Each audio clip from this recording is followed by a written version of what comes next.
Tahniah ucapkan kepada Rifdian dan juga Adam untuk kemenangan yang baru-baru ni di Bangkok dalam acara The Inner Circle, masing-masing dalam berat yang beza lah. Jadi aku harap kemenangan ni boleh teruskan. Lagi-lagi kepada Rifdian, sekarang jadi prospek yang bagus dan juga harapan kita untuk mencurai tali pinggang ataupun belt dunia One Championship. Jadi kepada si Sabri 76, tak apa, jangan putus asa. Walaupun tak dapat mengikuti jejak dua orang ni, tetap masih ada peluang lagi. Terus terang aku sangat bangga dengan keputusan ni dan juga pencapaian untuk dua atlet kita. Lagi-lagi pada si Rifdian.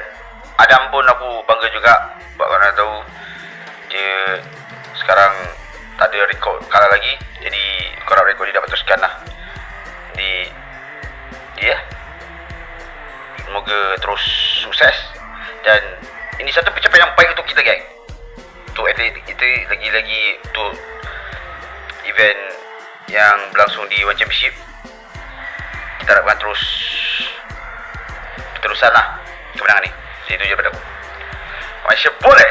This is Fox Fighter. One Championship, main One Championship.